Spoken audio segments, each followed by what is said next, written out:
Hey everybody, Zee Garcia here and welcome back to Board Game Blender. On today's episode we are talking 3D games. Any game pretty much that has a 3D element is good to go in this one, and I think there's a nice variety of 3D games out there. And I think 3D elements have been a thing for a long time, but they've become less and less gimmicky over the years. You know, 3D games used to be just the ones for kids that you would, push a button and the bridge would shake, or that kind of toy factor. And there's many of those games still. But I think lately there has been an idea of incorporating 3D elements into games that explores designed the area. And so it allows game designers to do some cool new things that we haven't seen before.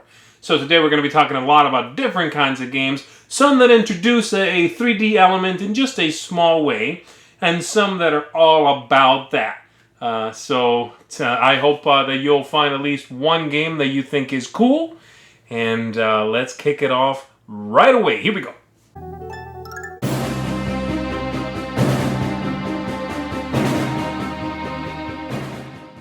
Howdy, partners. Today we're going to talk about Colt Express.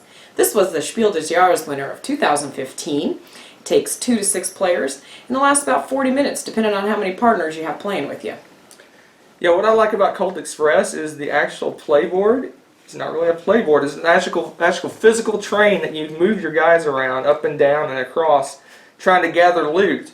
What even makes it even more interesting, and one of the reasons I think it probably won Game of the Year, is that your movement is pre-programmed at the start of the turn, and then you just see what happens and chaos ensues. You never know what's going to happen with program movement. Ha-ha! Stick 'em up! So, how do you program your movement? Everyone gets their own deck of cards. You also get your own character card and a little player mat to help you keep everything organized. And some of the cards that you have in your deck include picking up loot, moving the marshal, firing your gun, punching somebody, moving up to the top of the rail car, or moving to another rail car. Then also you have cards that have bullets. So when you shoot someone else, you give them one of these cards and clog their deck. Yeah, I really like the fact that each player has their own little player power, which is really powerful. I enjoy games where the player powers are unique and also valuable. For a 2-player game of Colt Express, you set it up like a 4-player game. You would use 4 of the cars. Each player would get 2 characters, and you would take their decks and combine them into one deck. Unfortunately, with the 2-player variant, you have to use the expert rules to organize your deck, which makes it a little more complicated. But I still think it works fairly well, and I enjoy it 2 players. But with any game like this, it's definitely, I think, a little bit more the merrier. The more people you have, the more craziness you have going on with the program movement, and it makes it a lot more, exciting and fun to see what happens. I enjoy playing it 2-player because you can do crazy things like end up shooting your own person and things like that, so it cracks me up. And I also really enjoy it with the full contingent of 6 people. It is really a hilarious game. What also makes the game is the fact that it doesn't look like your typical board game. It's 3-dimensional. They even threw in little cardboard scenery pieces, which they crack me up. You even have the little random cow skull that you always see in the old westerns, and the little briefcases and jewels of money, which on one side, when you have them unrevealed, doesn't show the monetary value, but when you flip them over, you can see exactly how much they're worth, and the little bags are all worth different prices and things like that. So all in all, you can see why it was the game of the year. And I highly recommend Colt Express. Thank you guys so much for listening today. Cool catchphrase!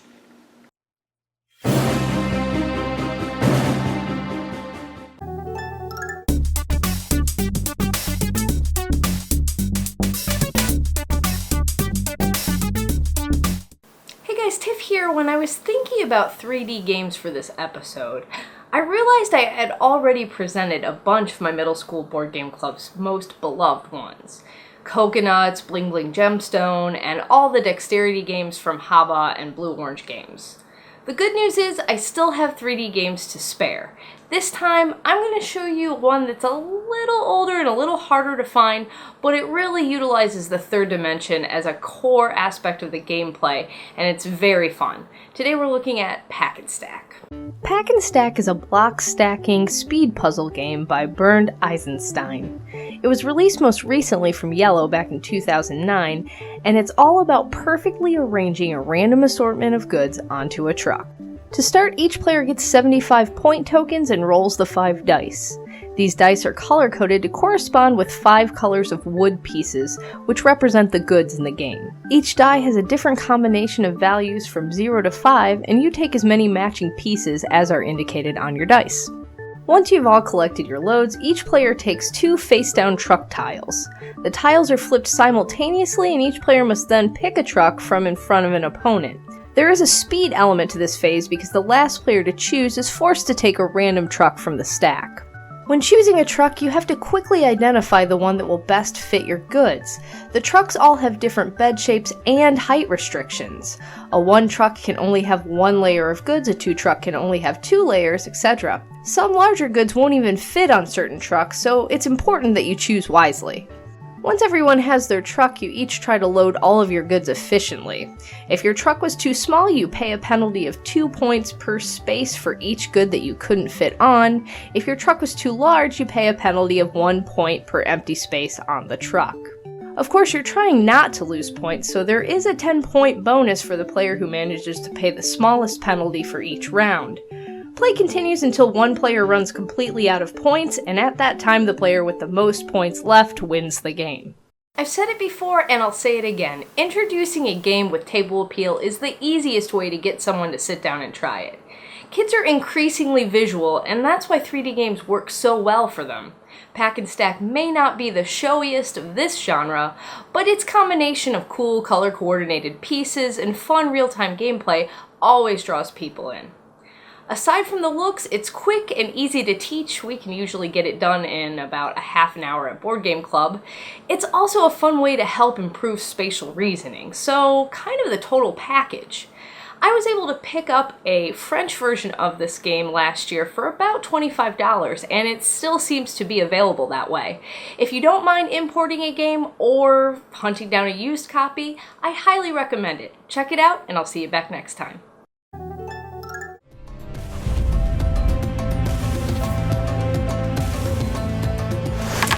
Hey guys, Anne here. Today I want to take a look at a game that's a little outside of my typical filler, cutesy card game genre, because I do in fact actually like games other than that. So today we're looking at Apocalypse Chaos.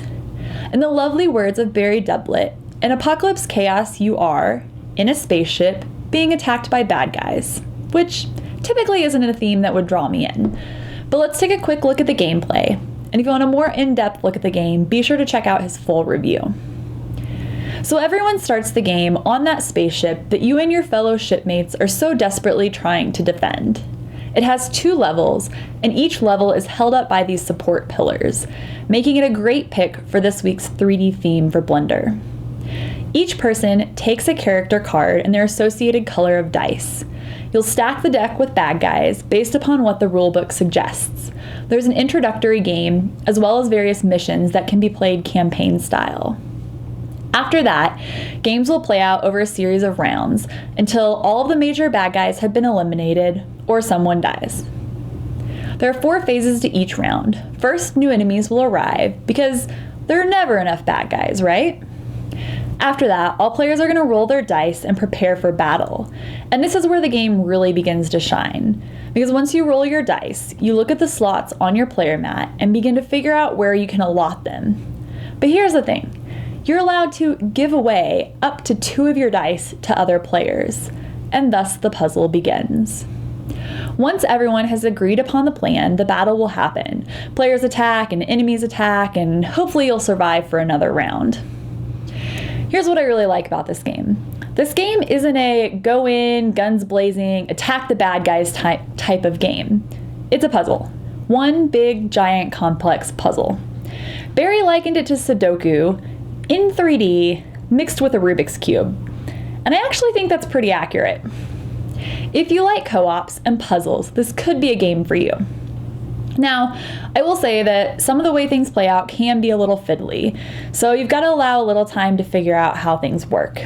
And if you and all of your friends are prone to AP, well, let's just say there's definitely a lot of potential for that in this game.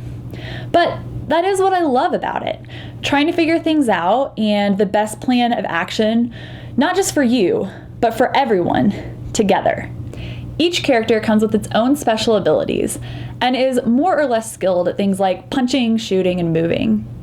And not only that, but each room has its own abilities as well. So you're adding and moving dice across the player mats and on the ship itself, all while planning where you and your friends will be moving on the ship.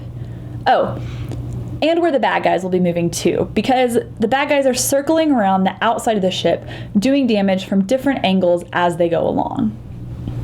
So let's take a quick look at art in this game. The principle I want to highlight today is dominance. Dominance has to do with the presence of a focal point, an area of most interest in a design. It can be achieved by several means. For example, scale and size. Big things tend to attract us more. Or isolation. If one element is separated from the rest, our eyes are often drawn to it. Now, 3D games in general often employ the principle of dominance. When you think about someone playing a board game, what comes to mind? I'm guessing it's a flat board on a table, along with maybe some cards or dice or other bits. Any 3D game is going to stand out from the rest due to its scale and size and overall visual height of the game. Think about going to a convention and watching someone play giant-sized Rhino Hero or Giant King of Tokyo. It's pretty hard to miss. Apocalypse Chaos definitely captures this with its 2-story spaceship and the players moving up and down and across the levels. Now, a good majority of the artwork in this game is pretty dark, which definitely fits with the theme of the game. But one of the design choices that I really like is how brightly colored the dice are. Using the principle of dominance in this way makes the dice stand out from the rest of the game. Not only does it emphasize just how puzzly this game is, because how you use the dice is the real puzzle, but it is also functional as well in that it's easy to see the dice, who they belong to, and which dice are being used where. So, there you have it. My pick for a 3D game, Apocalypse Chaos. If you like co-ops and you like puzzle games, be sure to check this one out.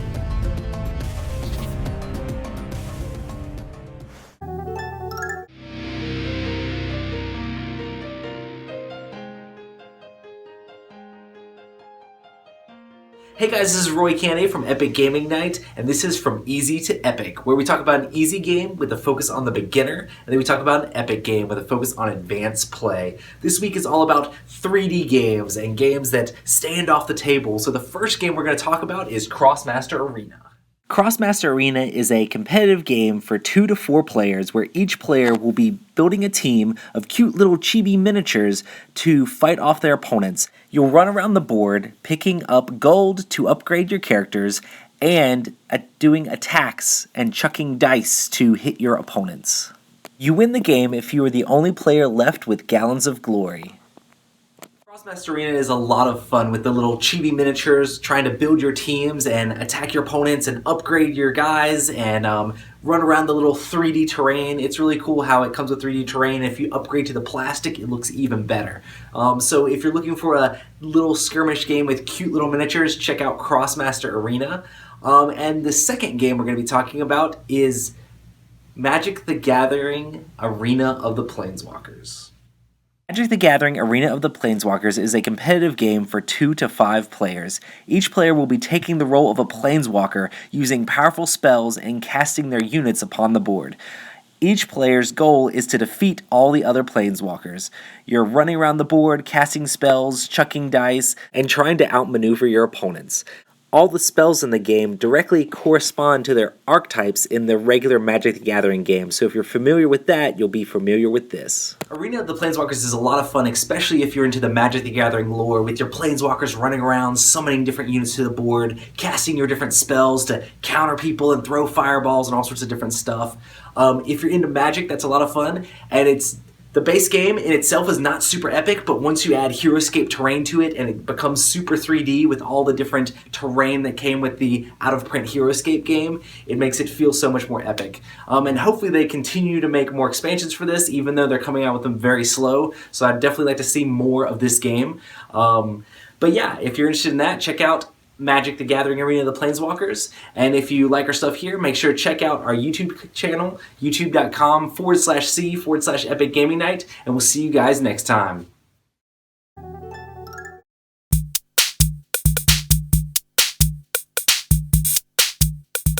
Hey folks, for today's Quirky Game, I am taking a look at a game that's a lot of things. It's a dice game, it's a speed game, it's a stacking game, it's a cooperative game.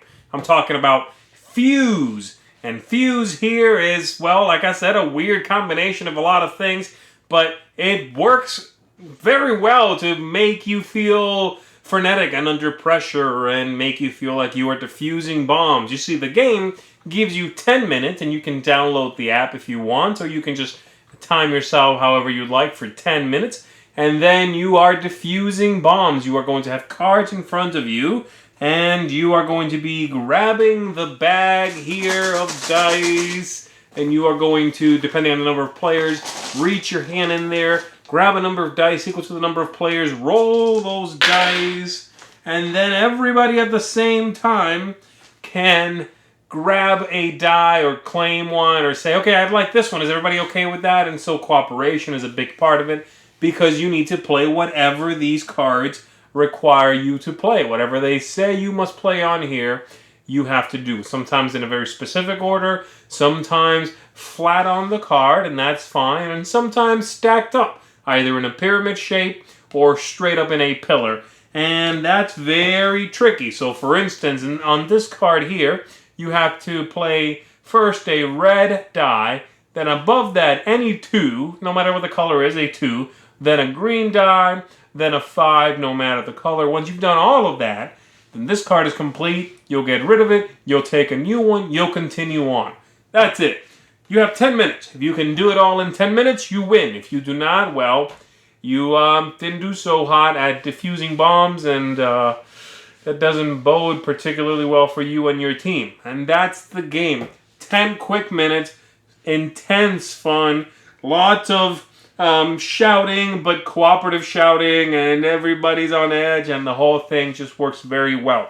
It's a game that I thought at first might be clunky. I was a little bit worried about that when I first heard about the game, but I've enjoyed it, and I think it really does work. It's one of those games that takes so many different ideas and throws them together in a blender, and what comes out is fun and really seems like it shouldn't be interesting, but it is. So there you have it. That is the Quirky Game Fuse. Check it out if you are someone that enjoys dice, if you like those crazy games that you are under an extreme time pressure, or if you are looking for a co-op game that is quick but gives you a lot of interesting choices. So there you have it.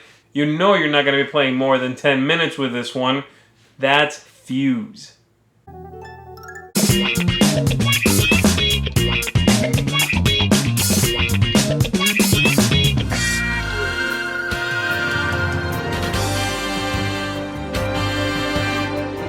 And we are live, folks. Welcome to the Sit Down Standards Unaccompanied Gamer. My name's David.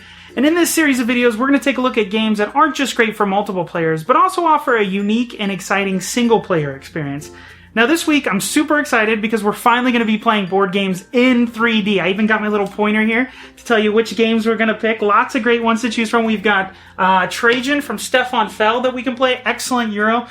We've even got Chaos in the Old World from our friend Eric Lang. Fantastic game. Wait. What's wrong? I'm pretty sure Z didn't mean play games in 3D. Oh. Pretty sure he meant games that have 3D components. That does make a lot more sense, actually, now that you say it. Yeah, definitely. So, give me the stick. Oh. Yeah. And the glasses. Oh. But it's okay. I have a great game for you. Okay. Oh. Dimension. Yeah, this is fantastic. My wife, everybody, Alyssa. Fantastic. Fantastic 3D component game from Cosmos Games. This is called Dimension. It's for 1 to 4 players. It takes about half an hour to play.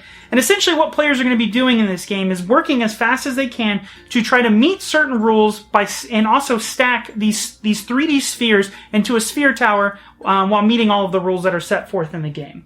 Fantastic components. So that's the first thing that you'll notice in this game. Each player is going to get a set of spheres that they're going to be using to build their tower, and they come in 5 different colors. You have orange, white, black, green, and blue. And then you'll have a series of task cards. Essentially, these determine the rules that are going to be set forth in the game in the particular round. These might be things such as certain colors can't touch other colors, or the orange spheres can't go on the bottom, they have to be on the very top, or there has to be a certain amount of one color versus another color. So it really sets all these guidelines for what you're going to need to meet in order to get points during the game when you're building your sphere tower. Now, what's also unique is, in addition to having to meet those rules, you also get additional points for how tall your sphere tower is, the highest being 11 points. But you've got to kind of have this balance. You want to build a tall tower, but you want to make sure to meet those rules, because if you don't meet any task cards, you're going to essentially get negative points for that. And there's lots of different task cards that are included in the game. It really has this great phonetic, again, 3D component to it, where you're having to kind of twist your brain into a 3D atmosphere when you're trying to build your sphere tower. Whenever I play this game, all the players end up doing all of this looking around their tower, trying to figure out, is that actually meeting the rule of this? And sometimes less is more. Maybe not having as high a tower will actually end up getting more points in the long run. So again, a great puzzle game, fantastic for 4 players, but of course this is the Unaccompanied Gamer, so we wouldn't mention a game unless it offered a great single-player experience. Unfortunately, this game does. Essentially, the rules are identical. You're going to be playing just single-player, and a lot of this is a single-player game. Again, it's a puzzle game. But what you're going to be doing is trying to enter your initials into that arcade machine, essentially get the high score here in this game. So really, again, keeps the feel of the base game, and also you can practice and hopefully one day beat your wife in this game, maybe. Who knows? But definitely give it a try. That's Dimension from Thames and Cosmos Games. Until next time, bye.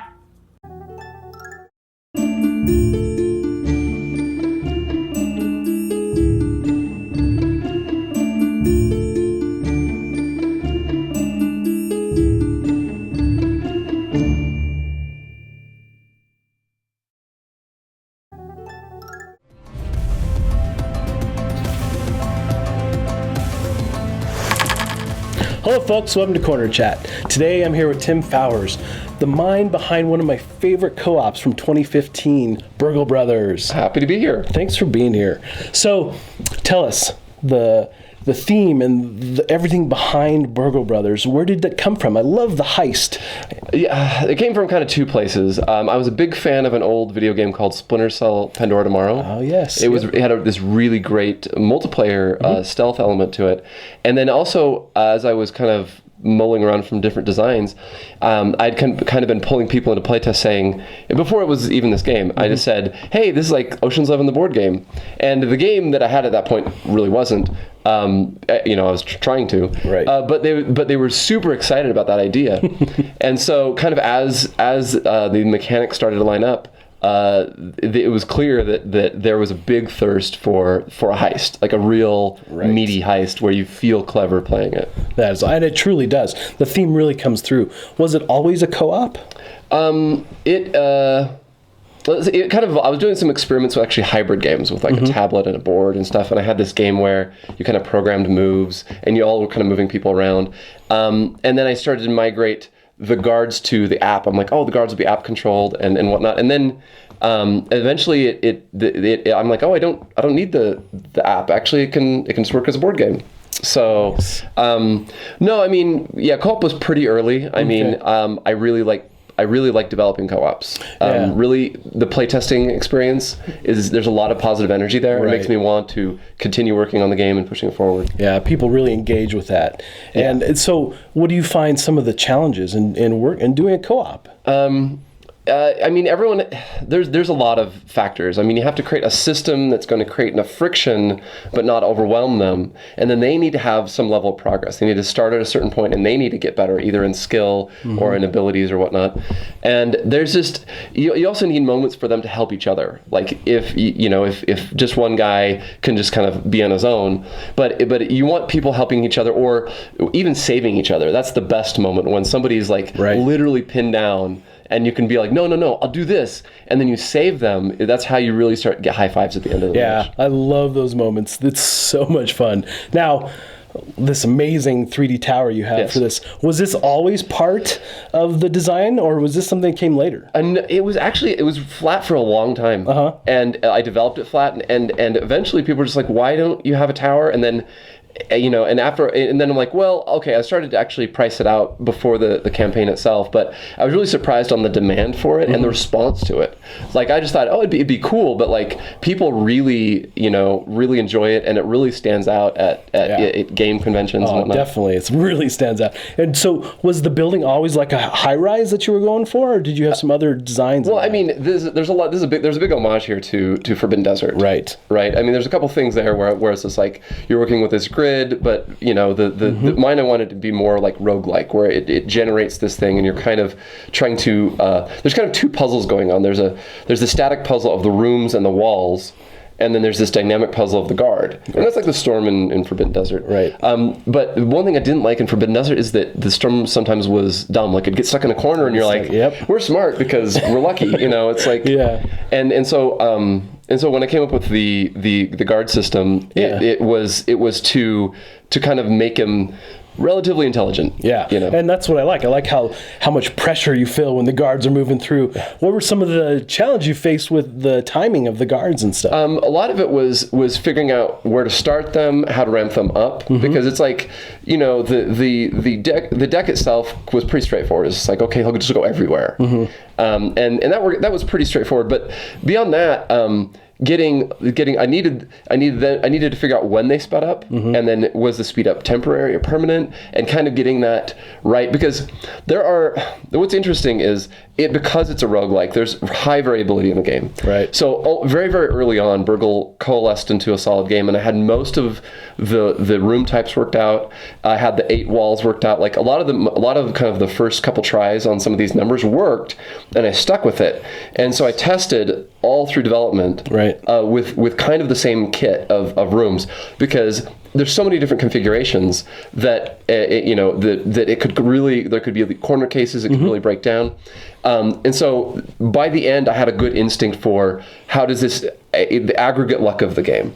So I mean, I want it to tell a story, and that's why there's kind of all this. So people say it is a really random game, but it's long enough that the luck can aggregate. Often if you have a hard first floor, another floor will be easy. I mean, not always. Sometimes you can get hosed, but you can get hosed in Pandemic. Yeah, totally true. And I really like the fact that you really have to work together to make this happen, because there's so many things that can go wrong so fast.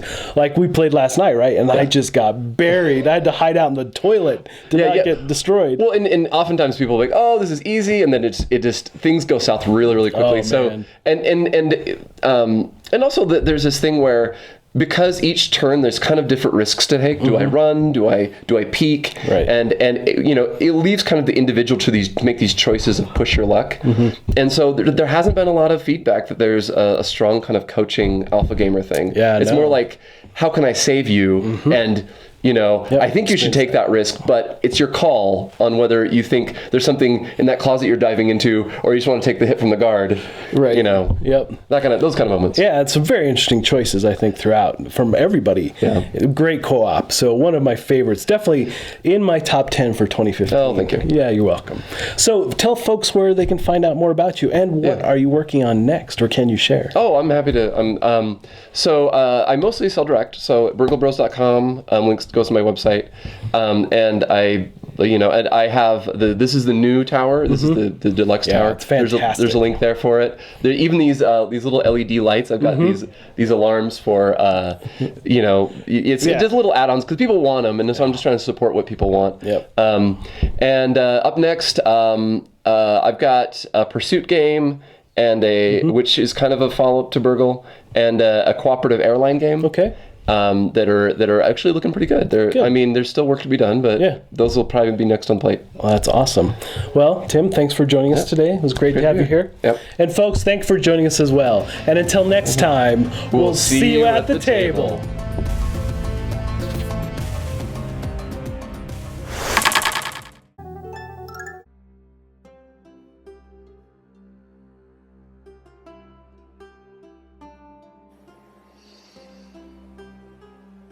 The train is coming. Wild West, tamed by age of steam. Thief! Robber! Laughter.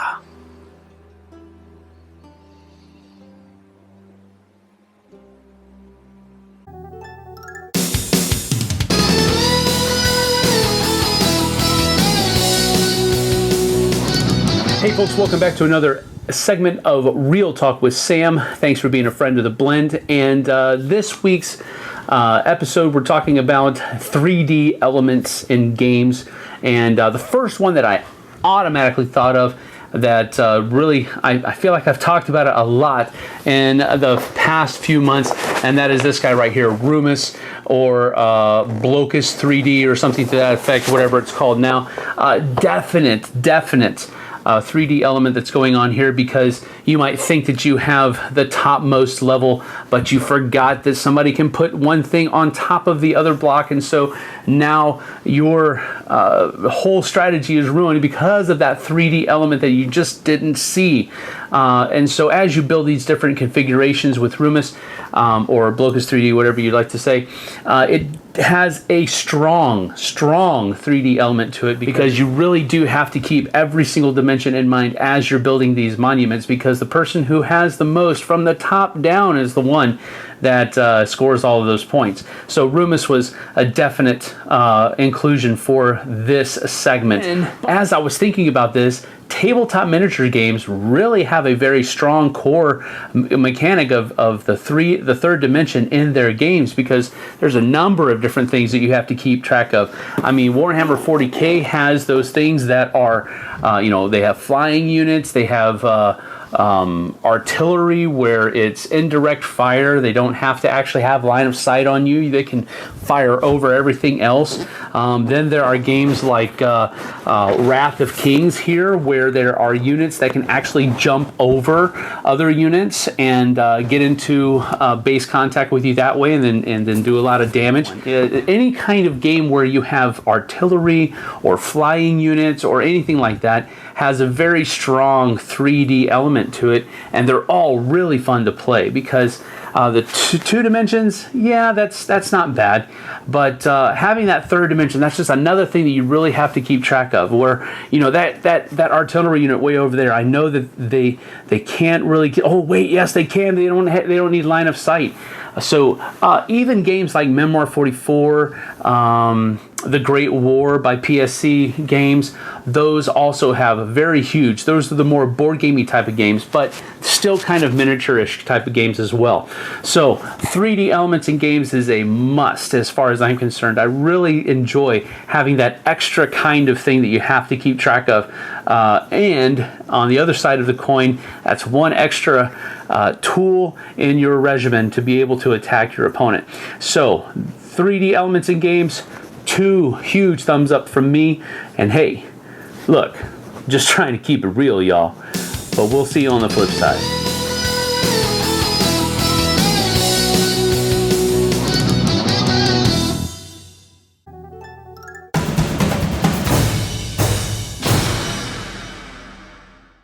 Hi, everybody. This was a tough week for me to pick a single game to focus on, because game designers are doing really clever things with game components and dimensionality.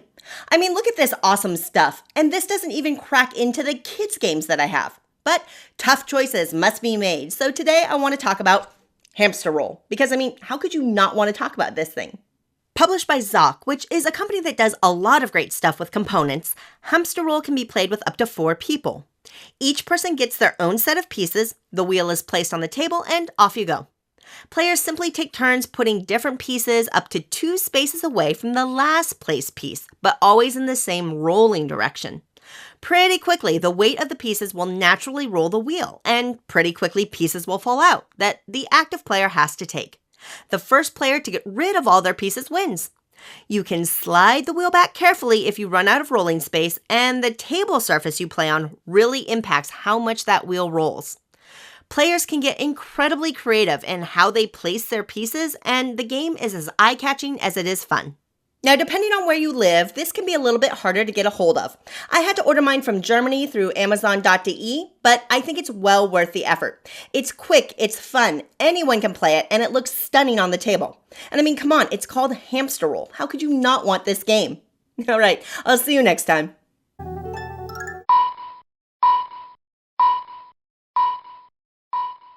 For today's game that's under the radar, I wanted to talk about Pagoda. Pagoda here is a 2-player only game that was republished by AEG from Pegasus Spiel, and I think it's very neat, but it's a very simple game.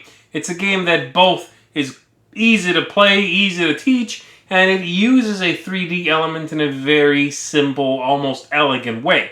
The objective, of course, being that you are building pagodas, and you are trying to score the most points, and those pagodas are actually built in 3D, as you can see here. The game comes with some cards. It comes with very simple rules. The cards have a very clean look to them. And you are trying to score the most points. Capping off the very top of the pagodas is the way you score the most points. And there's a very interesting timing ebb and flow here. There's a captivating mechanism as to when you do what you set up your opponent to be able to do. But again, real simple design, you know. The one complication, or the one thing that adds some gamery interest, are these cards here, these cheat sheets that tell you some special powers you are able to set up, and then you are able to trigger those powers to allow you some small boost.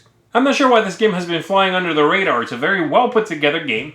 The gameplay itself is streamlined. It reminds me of games, and I think it is for people who like games such as Lost Cities, Arboretum, that style. Game with few rules, but some nice tactical depth there, you know, and some cool choices. And this one has that 3D element that goes, if you'll pardon the pun, above and beyond to make a very clever, interesting little captivating game.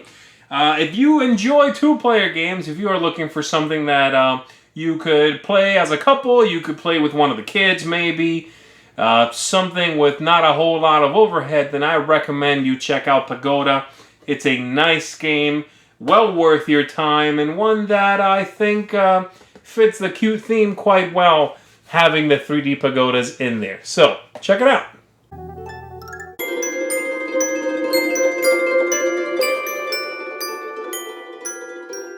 My designer spotlight this week, since we're talking 3D, is about one of my favorite designs in 3D, and that designer is Stefan Kogel. I know I probably said that wrong. It's K-O with the umlaut, G-L, Kogel, or however you say it. And he designed one of my favorite 3D games, and that is Rumus. It was originally called Blocus 3D, or I think it was called Rumus first. I'm not sure which it is. But if you played Blocus, it's a game where you're kind of trying to fill in the space, and you put a tile, then the next person puts a tile. He took this concept and turned it into a 3D model concept, and it is amazing to play. It's gorgeous to look at when you're putting these 3D pieces down and you're building up a little pyramid or different shapes. It's just amazing to look at. Same concept. I play a piece, you play a piece, and you're trying to get rid of all your pieces. But instead of just being a flat board, you now have shapes. So there's one that's a cube shape, there's one that's a pyramid shape. Every shape is different, and you're trying to fit your pieces into the shape on not just flat, but also on height. And obviously you can't have things hanging over. Just an amazing game. He also made a sort of sequel to this game called Caminos, which is a advanced version of it and adds a few new features in. It's one that I would also check out if you're looking for a more advanced version than just a basic game. Look for Caminos. But definitely, Blocus 3D, Rumus, whatever you want to call it, is a fun, great little tile placement 3D game. One that I would highly recommend for my designer spotlight of the week, Stefan Kogel.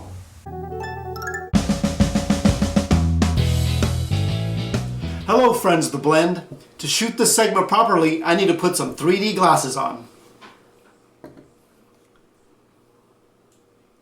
Hey, wait a minute. This is a retro segment. Let me get some of those retro glasses. Ah, much better. Here we go. Micronauts, published in 1978 by Milton Bradley. This is a 2 to 4 player game in which you're trying to capture Baron Karza, the intruder into the Micronauts world. Let me set this up and show you how it works.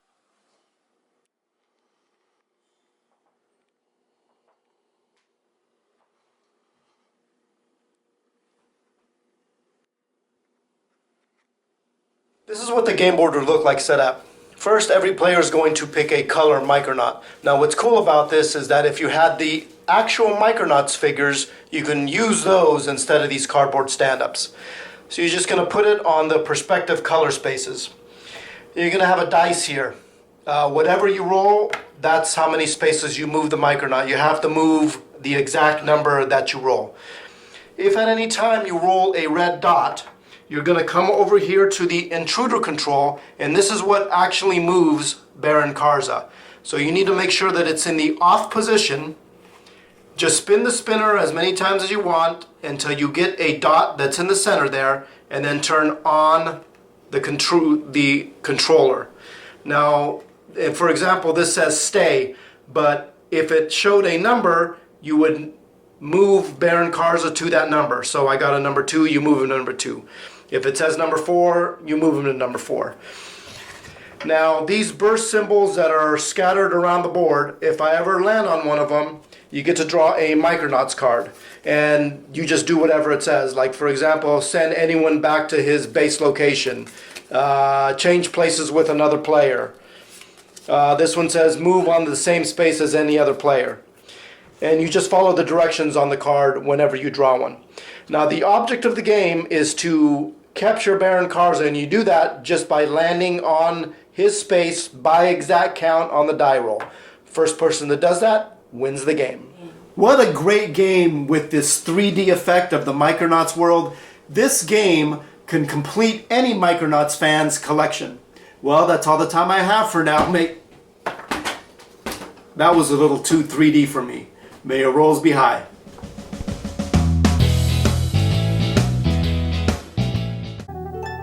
And that wraps up our episode, everybody. Thanks so much for tuning in. Thank you to all my contributors, as always. And I hope we will see you again in a couple of weeks, where we're going to be talking about economic games, bartering games, games about shady deals, things like that. So come on back for that, and maybe you can find a new game to look into. So thanks again, and hey, don't forget, stay a friend of the blend. I'll see you.